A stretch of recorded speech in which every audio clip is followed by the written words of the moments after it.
Dan kita tahu betul bahwa ATR, BPN, kemudian juga KPK ini bekerja sama dengan Pemda itu untuk melakukan pilot projecting terlebih dahulu. Ada 3 provinsi yang dipilih, koreksi kalau saya salah, ini ada Sulawesi Tenggara, Sulawesi Utara, dan juga Sulawesi Selatan. Nah, mungkin saya tanya dulu, sebenarnya kenapa 3 provinsi itu yang dipilih? Ini yang memilih KPK dan ATR BPN bersama tentu ya? Itu komitmen, Mbak. Itu yang kami sampaikan ke Kementerian ATR waktu kami diskusi. Jadi mau milih yang mana nih? Yang kepala daerahnya punya komitmen kuat dong gitu. Kenapa? Ya nggak akan jalan kalau nggak ada komitmen. Nah itu yang utama. Ini yang membuat kami di Kementerian ATR BPN kalau terkait dengan 9 program ini, tentu kami yang sebagai pengampunya untuk pelayanan ini semua.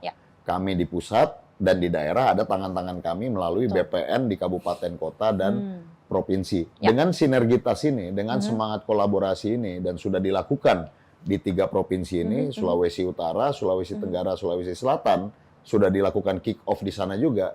Dan saya mendapatkan laporan dari tim yang melaksanakan ini, alhamdulillah hasilnya juga sangat baik. Kopi sudah ditambah, kursi pun juga sudah ditambah. Narasumber yang tadi saya janjikan sebelum jeda juga sudah hadir di atas panggung bersama kita semua. Saya sapa terlebih dahulu ada Gubernur Sulawesi Selatan, Pak Andi Sudirman Sulaiman. Selamat sore, pagi, siang, sore, Pak Andi. Pagi, siang, sore, Mbak Diana. Oke, sehat Pak. Jauh-jauh datang dari Sulawesi Selatan, kita berikan tepuk tangan, mungkin yang nonton juga boleh ya. Terima kasih Bapak sudah hadir memenuhi undangan teman-teman ATR BPN. Kemudian saya juga sapa langsung ada Pak Denny Mangala, Asisten Pemerintahan dan Kesejahteraan Rakyat dari Pemprov Sulut. Terima kasih Pak Denny sudah jauh-jauh datang kemari. Selamat siang Mbak Diana. Terima kasih, kita berikan tepuk tangan lagi juga. Oke, terima kasih ada Pak Andi dan juga Pak Denny. Di samping itu juga masih hadir bersama kita juga ada Pak Osi dan juga Pak Edi. Semoga belum ngantuk dan belum bosan karena sudah ada kopinya. Masih kuat. Aman. Saya yang nggak kuat kayaknya Pak kalau sudah coba. Oke, sebelum kita bahas yang secara lebih terperinci, teknis, sebelum tadi Pak Andi dan juga Pak Denny datang, ini kita sebenarnya sudah banyak bicarakan soal Pemda ini menjadi motor utama, menjadi eksekutor dari 9 program kerjasama ATR BPN dan juga KPK.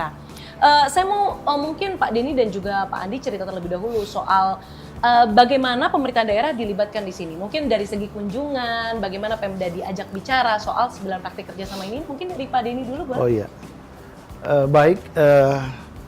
Yang pertama memang pada bulan Mei yang lalu, ya, atas inisiasi dari Kementerian ATR BPN dan KPK, nah, sudah dilaksanakan rakor di Sulawesi Utara. Sudah ada rakornya. Nah, rakor ini dihadiri oleh Bapak Gubernur, termasuk Bupati Wali Kota se-Sulawesi Utara hadir semua, Pak.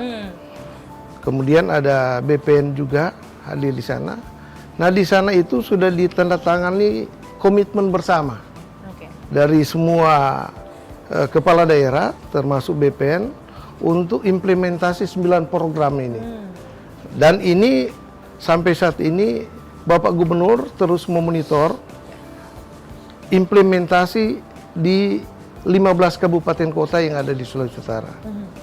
Nah, ini tentu langkah yang sangat strategis yang diinisiasi oleh Kementerian ATR, BPN, dan KPK dalam rangka mewujudkan good governance.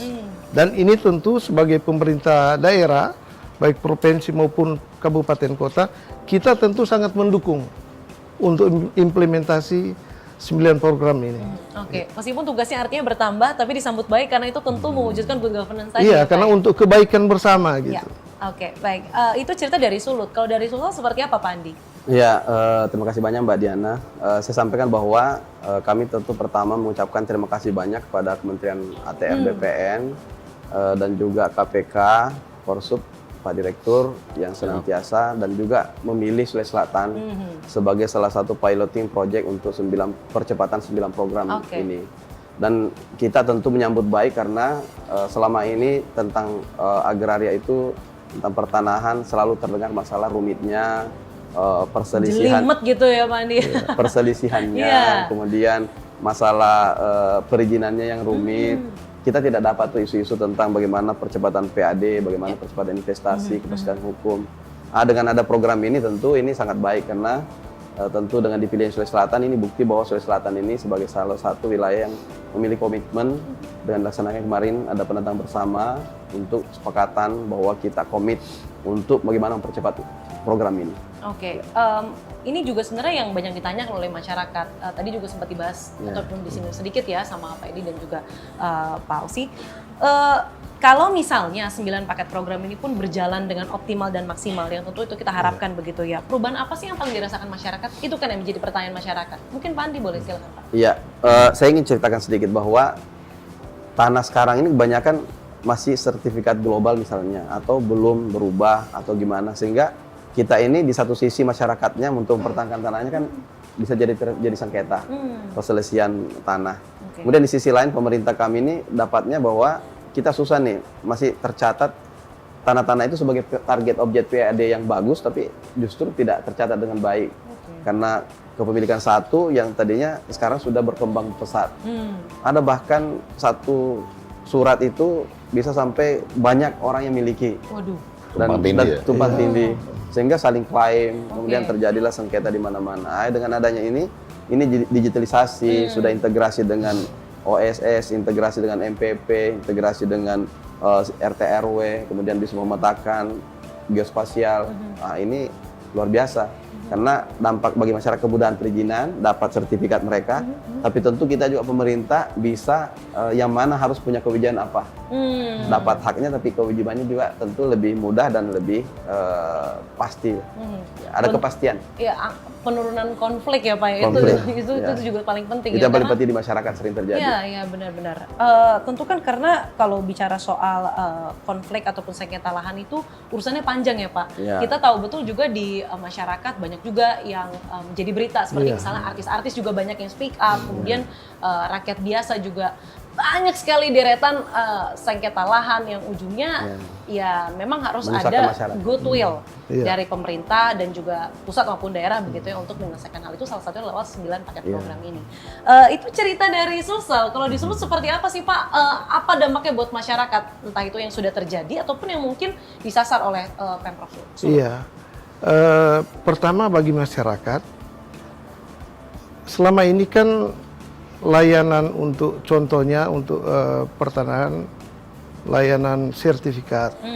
Nah ini minta maaf Pak Wamen masih banyak keluhan. Ini prosedurnya, kemudian ada pihak-pihak yang memanfaatkan itu, ya. Nah tetapi dengan 9 program ini, ya, kemudian mengintegrasikan dengan mall pelayanan publik, ini tentu akan memudahkan masyarakat untuk memperoleh layanan sertifikat misalnya. Mereka tidak perlu lagi misalnya menggunakan calo atau tunggu berlama-lama untuk memperoleh itu. Cukup lewat misalnya gadget dia bisa monitor itu sudah di mana, ya, kapan selesainya dia bisa monitor. Dan ini sangat memudahkan. Baru kemudian yang kedua tentu bagi pemerintah daerah, selama ini contohnya transaksi jual beli tanah. Nah, Pemda itu di transaksi jual beli tanah kan ada yang namanya BPHTB yang masuk ke PAD. Nah, banyak kasus terjadi transaksinya itu di atas harga tanah tapi yang dilaporkan di bawah. Nah, ini tentu kan merugikan daerah. Tapi dengan diintegrasikan antara nomor identifikasi bidang dan nomor objek pajak, ini akan memudahkan ini. Dan ini akan menutup celah-celah yang seperti tadi. Apalagi BPN sekarang kan sudah menetapkan zonasi nilai tanah. Jadi nggak bisa lagi main-main ini. Kita akan tahu ini, Pemda akan tahu, oh ini zonasi nilai tanah untuk wilayah ini sekian. Kok transaksinya jauh di bawah? Nah ini ada something wrong. Nah itu rugi kita. Nah ini sangat memudahkan. Kemudian yang ketiga tentu bagi investor, dengan diintegrasikannya antara OSS dan RDTR ini tentu akan memudahkan investor untuk nanti dia akan menanamkan investasi di daerah. Dia akan tahu, oh ini tanah ini clear and clean dia. Kemudian dia akan tahu, oh ini tanah ini zonasinya nilainya sekian. Anda bisa dipermainkan lagi. Ini program ini intinya sangat membantu bagi pemerintah, bagi investor, termasuk bagi masyarakat. menimbulkan rasa aman bagi masyarakat maupun juga investor. Iya. Karena itu penting sekali untuk menggerakkan roda ekonomi di daerah-daerah. Betul. Oke, tentu kan ini bukan hal yang mudah begitu, tapi ini bukan baru dilakukan. Tadi Pak Wamen juga menyampaikan, ini sebenarnya program sudah terus dilakukan, tapi 9 ini dikerucutkan untuk menjadi atensi di 3 provinsi pilihan tadi. Saya mau tanya dulu, kendalanya ketika komitmen itu dilakukan, ini menjadi atensi besar, ada tidak hambatan yang mungkin dilakukan ataupun dihadapi oleh teman-teman di daerah? Mungkin dari Pak Andi? Yang dihadapi biasa memang kita itu persoalan karena ini lintas sektor ya. Terkait misalnya penyelesaian lahan-lahan aset ataupun ada tentang agraria ya. Ini kita ini sudah ada solusi, salah satunya sini GTRA. Kami baru saja kemarin melaksanakan, kita laksanakan hari Jumat kemarin, hari Kamis itu Rabu kita laksanakan GTRA, gugus tugas reforma agraria. Saya yang pimpin langsung, ada kejaksaan, kemudian ada kita undang juga dari Forkopimda, kepolisian dan Kodam bahkan kita libatkan, kemudian dari pertanahan hadir semua untuk membahas 2 area yang menjadi target yang sangat strategis dan menjadi aset yang tidak jelas kepemilikannya tapi tercatat di KIB kami, di aset kami. Terus ada juga yang menjadi dipakai pendapatan orang lain tapi tidak masuk ke kami penghasilannya. Dari gugus tugas GTRA itu menghasilkanlah rekomendasi-rekomendasi dan sudah ada solusi dari rekomendasi itu untuk ditindaklanjuti BPN. Dan Kakanta BPN Kota Makassar akhirnya sangat setuju dan ini sangat mudah lagi. Tinggal dikerucutkan, tinggal kita daftarkan kembali untuk KIB-nya, nomor asetnya, kemudian penguasaan fisik itu sudah cukup untuk kemudian diterbitkan hak pakainya. Ini salah satu program dari 9 itu ada GTRA, yang kemudian sebagai penyelesaian konflik dan ini kita sudah lakukan untuk 2 objek untuk tahun bulan ini ya. Dan ini kita terus akan melaksanakan per setiap minggu. Rencananya 1 minggu pertama untuk konsep kayak notulensi lah ya. Kemudian setelah itu baru rapat untuk rekomendasinya. Baru itu kita kirim. Nanti kita sasar lagi kayak seperti tanah-tanah yang luas konflik untuk lainnya, Pak. kayak seperti usaha-usaha yang besar ribuan hektar. Kita juga masukkan kadang-kadang tidak dipakai, terus terlantar sudah puluhan tahun nggak ada solusi, memiliki hak perdataan tapi sudah tidak lanjut. Nah inilah kita akan bawa ruang-ruang rapat-rapat GTRA sehingga itu sebuah pendapatan potensi investasi yang kuat. Kami sebagai provinsi ini sangat luar biasa kalau ini kita kemudian tindak lanjuti dan akan kembali ke negara. Iya, betul. Dan inilah sebenarnya ya Pak Wamen ya yang ditekankan bahwa optimalisasi GTRA itu bisa berjalan untuk mengkomunikasikan tadi ya. Tadi Pak Edi kan menyampaikan komunikasi ini adalah kunci. Satu waktu tapi kan suka jarang ngobrol gitu. Benar nggak tuh Pak Edi sama Pak Dedi? Benar ya? Nah, sehingga GTRA ini jadi suatu wadah begitu ya untuk penyelesaian konflik dan memaksimalkan tadi pendapatan dan potensi investasi tadi ya. Apalagi didampingi langsung dari Pak Wamen. Ya kita terus terang Mbak Diana senang dengar success story walaupun ini program awal tapi langsung seperti Gubernur Sulsel langsung memahami bagaimana GTRA ini sangat berpengaruh dan ternyata betul pada saat ini dilakukan bisa mencarikan solusi. Ya mungkin tidak semua akan bisa diselesaikan dengan cepat tapi paling tidak kita cari lagi prioritas mana yang ingin diselesaikan, forumkan lagi dengan GTRA sehingga semuanya punya kebebasan untuk berpendapat apa pandangan-pandangannya disimpulkan nanti dijalankan oleh yang hadir di situ. Jadi ini GTRA lalu integrasi NEB-NOP. Jadi saya pikir inilah semangat akselerasi yang ingin kita lakukan dan ingin kita capai dari program ini.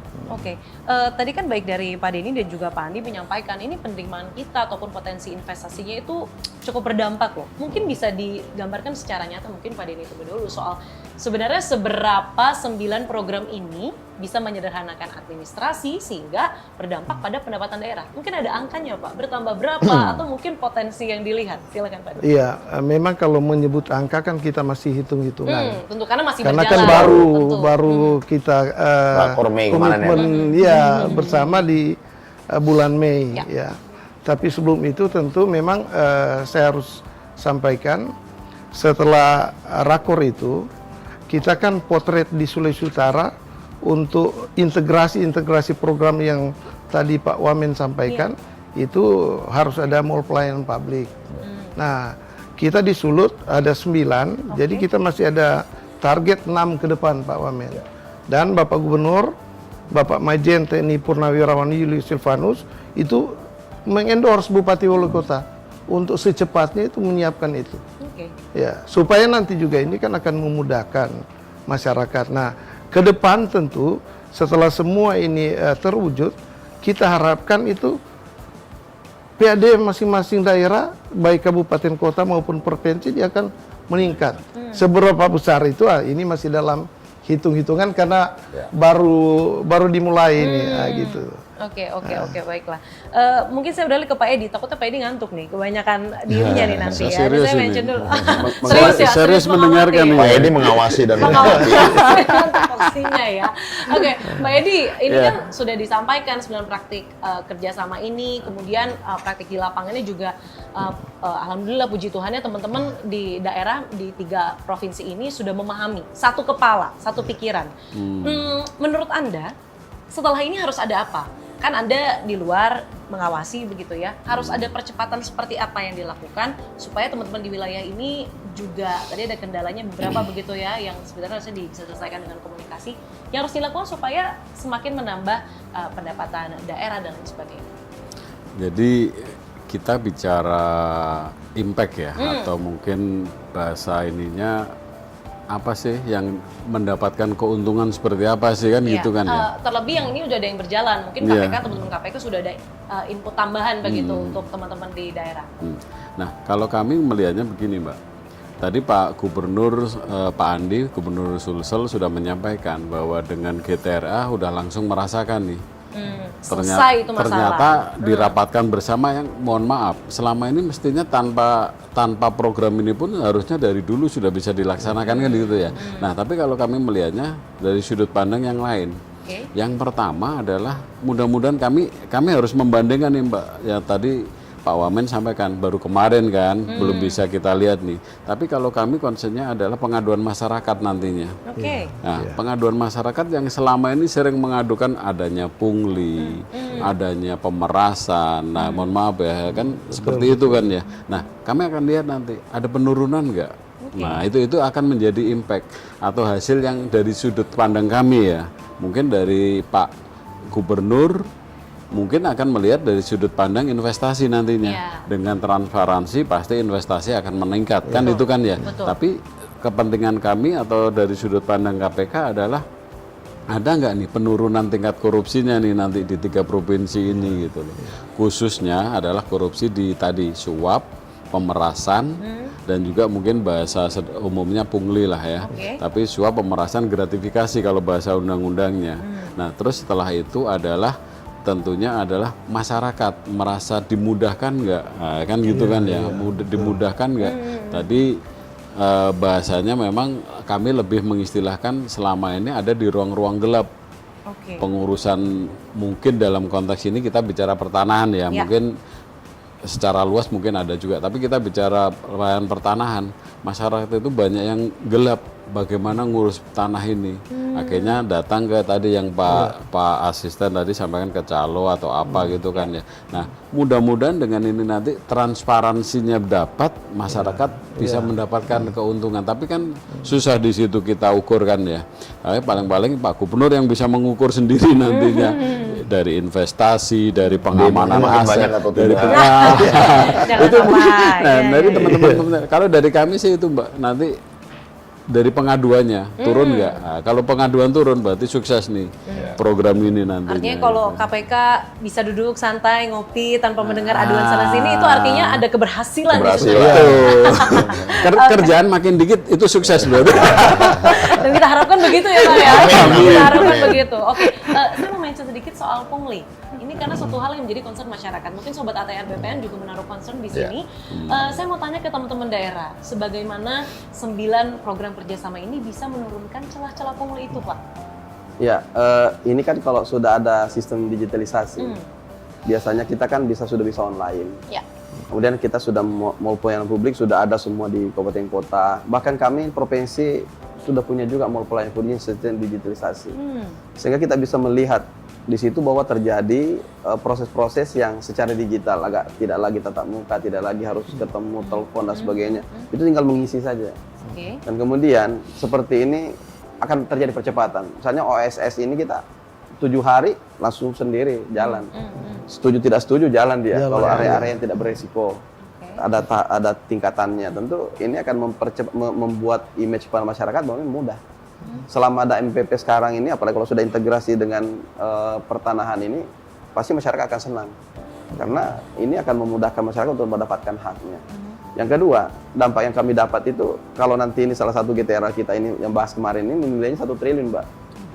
Kalau ini nanti kita bisa berhasil untuk sertifikasi standar provinsi, itu sebuah capaian yang besar yang dimotori oleh BPN, ATR, dan KPK pendampingan. Tentu kami yang dapat manfaatnya. Bahwa kami punya lahan yang selama ini tidak memiliki alasak, tapi tidak kemudian terjadi sengketa, dicari jadi pendapatan orang lain. Pendapatan ada fasilitas yang dipakai orang. Sehingga ini nanti kalau jadi masuk pendapatan kita kan luar biasa. Belum lagi asetnya. Di Kota Makassar lagi. Betul. Nah, ini luar biasa. Itu loh penting inventarisasi aset tadi ya Pak ya. Ini sekitar 10 hektar lebih. Buat lokasi. Good start. Good start ini. 1 triliun Nah, ya, ini Pak, GTRA ini kalau kita gedor terus di poin berapa ya, kalau tidak salah poin 7 ya. GTRA tadi. Nah, ini luar biasa, bisa optimalisasi kita. Oke, baik. Dan itu bisa menjadi investasi ataupun program-program Astacita, kita punya lahan. Dan semua di wilayah Indonesia agak kesusahan lahan kan. Karena ada program-program sekolah rakyat, ada kampung nelayan, ada kemudian program-program KDMP dan sebagainya. Bapak Presiden mencanangkan, tentu kita akan menyambut dengan adanya ketersediaan daripada availability dari lahan. Ada sekolah Garuda, sekolah unggul, dan semuanya itu untuk daerah. Menarik sekali. Karena bagaimana sebuah langkah ataupun komitmen kecil itu bisa berdampak uangnya seabla-abla Pak, maksudnya 1 triliun untuk 1 sertifikat. 2 lokasi. 2 lokasi. Ini luar biasa, good start seperti yang Pak Wamen sampaikan. Kalau di Sulut Pak, tadi kan banyak mention soal mall pelayanan publik. Kemudian sebenarnya Pemprov pun juga sudah memetakan begitu ya. Ini stigma di masyarakat kalau ngurus sertifikat dan lain sebagainya itu pasti jelimet. Nah, hal-hal yang ada di 9 praktik program atau praktik kerjasama ini, bagaimana bisa pelan-pelan membantu menghapus stigma tersebut kalau di Sulut? Iya, jadi kan setelah ada komitmen bersama seluruh kepala daerah yang saya sampaikan tadi dengan dan semuanya pasti BPN, menyanggupi dong Pak. Iya. Ya, kalau nggak sanggup nanti kan, Pak Gubernur marah ya. Setelah itu kan langsung dipublish. Oke. Nah, dipublish itu masyarakat dia tahu, ternyata sini sudah ada layanan pertanahan itu yang online. Oke. Nah, dengan begitu kan stigma-stigma selama ini bahwa berbelit-belit, harus melalui calo, ini akan terhapuskan. Karena tidak ada lagi yang tadi Pak Gubernur sampaikan face to face untuk memperoleh pelayanan. Semua serba digital. Dan ini pasti akan didukung oleh semua masyarakat. Ini kan tugas kita adalah membangun public trust. Langkah strategis dari BPN, ATR sama KPK ini adalah upaya untuk mewujudkan public trust itu. Oke, Mungkin baik. itu. Karena fakta membawa pada kebenaran, kebenaran membawa pada trust itu ya, kepercayaan itu. Dan itu yang sedang dibangun lewat ini yang program sementara itu. dibangun, Oke. betul. Terakhir kita masuk ke closing vision ataupun hal-hal yang mungkin akan dilanjutkan ke depannya yang tentu sudah baik ini. Kalau misalnya kerjasama ini berhasil lah, katakanlah 3-5 tahun ke depan, seperti apa tata kelola pertanahan dan juga iklim investasi yang ingin Bapak-bapak ini sebagai pemimpin di daerah masing-masing ingin Anda lihat di wilayah Anda masing-masing? Dari Pak Andi dulu silakan. Kita berharap ketika pelaksanaan ini akan kemudian terjadi kemudahan-kemudahan masyarakat, ada kepastian terhadap pembangunan, investasi, dan kemudian pendapatan-pendapatan bagi kami. Termasuk masyarakat kami juga tidak segan-segan lagi untuk investasi untuk membangun baik secara persorangan maupun secara korporasi. Yang kedua, kami berharap bahwa yang selama ini sudah terjadi konflik, sudah ada solusi-solusi karena pemetaannya jelas. Apalagi kalau sudah berbasis geospasial ya, ini per 5.000. Satuan ini sudah semakin jelas, clear, bisa melihat sampai yang paling detail. Sudah ada RDTR, rencana detail tata ruangnya sudah jelas. Bahwa mereka ini bisa melihat sampai yang sekecil-kecilnya untuk daerah mana peruntukan apa, dan pemiliknya siapa. Kemudian itu kan semuanya bernilai uang, karena kekayaan negara termasuk daerah ada 2 sisi, baik uang maupun aset. Kalau kami tidak bisa memiliki banyak uang dalam bentuk money cash-nya, cash in itu, maka aset yang banyak juga termasuk adalah harus dikelola. Kelola. Kalau sudah jelas status legal standingnya, maka dia akan menjadi sebuah aset kekayaan yang kemudian menjadi kepercayaan untuk melaksanakan sebuah program-program pembangunan, dan ini akan menjadi neraca kami akan bagus ke depannya. Sehingga kami juga sebagai daerah itu bahwa memiliki kekuatan-kekuatan ekonomi karena ditopang dengan kekayaan yang lebih kuat, seperti itu. Tentu kekayaan itu yang nantinya juga berdampak pada kesejahteraan masyarakat itu sendiri, karena digunakan dari dan untuk masyarakat. Ya, karena masyarakat sekarang kan kita tahu lah, masyarakat banyak disibukkan dengan hanya mempertahankan tanahnya sendiri. Nah, ini kan jangankan tanah negara ya, tanah-tanah pribadi saja ini juga sangat rumit, balik nama dan sebagainya. Ini kemudahan-kemudahan seperti ini tentu sangat baik karena sudah jelas siapa memiliki yang mana. Oke, baik. Kita harapkan transformasi itu ada di Sulawesi Selatan. Ya, silakan dari Sulawesi Utara hari ini. Untuk Sulawesi Utara, pemerintah pusat kan sudah menetapkan 2 kawasan ekonomi khusus di Sulawesi Utara. Satu itu namanya Kek Likupang. Itu Kek Likupang itu adalah kek pariwisata super prioritas dari 5 di Indonesia. Nah, salah satu itu di Sulawesi Utara di Kek Likupang. Yang kedua itu namanya Kek Bitung. Nah, ini 2 kek ini adalah pusat pertumbuhan ekonomi baru di wilayah Sulawesi Utara. Nah, tentu dengan implementasi 9 program dari ATR BPN dan KPK ini tentu akan makin menciptakan iklim investasi yang kondusif di Sulawesi Utara, terutama dalam rangka menumbuhkan 2 kek ini supaya dia makin geliat lagi ini, makin berkembang bagus untuk peningkatan ekonomi di Sulawesi Utara yang dampaknya akan dirasakan juga oleh masyarakat Sulawesi Utara. Dan itu yang menjadi visi Pak Gubernur, memajukan Sulawesi Utara. Sulawesi Utara maju, sejahtera dan berkelanjutan di pintu gerbang Asia Pasifik. Amin, amin paling serius Pak itu untuk Amin. itu ya. Oke, saya mungkin beralih ke Pak Edi terlebih dahulu, nanti Pak Osa sebagai penutupnya ya Pak, boleh silakan Pak. Harapannya ketika, kalau tadi kan di daerah masing-masing, tentu harapan KPK 3-5 tahun ke depan untuk 9 program kerjasama ini. Jadi yang pertama tentunya langkah berikutnya Mbak ya. Jadi dengan di-trigger oleh 3 provinsi ini diharapkan next ke provinsi yang lain, itu tentunya ya. Dengan next ke provinsi yang lain, mungkin masing-masing provinsi ya mudah-mudahan sih tadi Pak Gubernur memberikan contoh ya, bisa dengan konteks yang baik ya Pak ini ya Pak ya. Itu jadi mendapatkan hasil yang ya sesuai kondisi daerah masing-masing lah ya, karena kan pasti berbeda-beda kan kondisinya. Nah, dari sisi kami tentunya harapan yang paling utama adalah meningkatnya pelayanan publik dan juga meningkatnya pengelolaan aset, khususnya aset tanah ya. Yang ini yang paling penting Pak, yang bebas dari tindak pidana korupsi. Nah, itu fokus di kaminya. Jadi manfaat ya mudah-mudahan benar-benar dinikmati atau dirasakan oleh pemerintah daerah dan khususnya masyarakat secara umum. Tapi kalau dari kami konsennya mudah-mudahan pelayanan kepada masyarakat, pelayanan publik kepada masyarakat dan juga pengelolaan aset tanah bebas dari tindak pidana korupsi. Itu Mbak. Oke, baik. Terima kasih Pak Denny. Sama-sama. Silakan Pak Osi. Baik Mbak Diana, terima kasih banyak. Jadi pertama yang ingin saya sampaikan adalah bahwa 9 program kerjasama kami dengan KPK dan juga seluruh pemerintah daerah ini tentu sejalan dengan apa yang menjadi harapan dari Bapak Presiden Prabowo Subianto untuk menghadirkan satu pemerintahan yang bersih, yang akuntabel, tapi juga memberikan kemudahan bagi masyarakat. Dan inilah kemudian kita bisa lihat beberapa dampak kecil yang sudah mulai dimunculkan. Yang kedua yang ingin saya ingatkan dalam forum ini adalah tentu transformasi ataupun perubahan ke arah yang lebih baik itu akan membutuhkan effort yang tinggi. Tidak semudah membalikkan telapak tangan. Tidak akan berjalan secara instan. Ada upaya konsisten yang harus kami lakukan dari sisi kementerian, dibantu oleh KPK dan tentunya pemerintah daerah.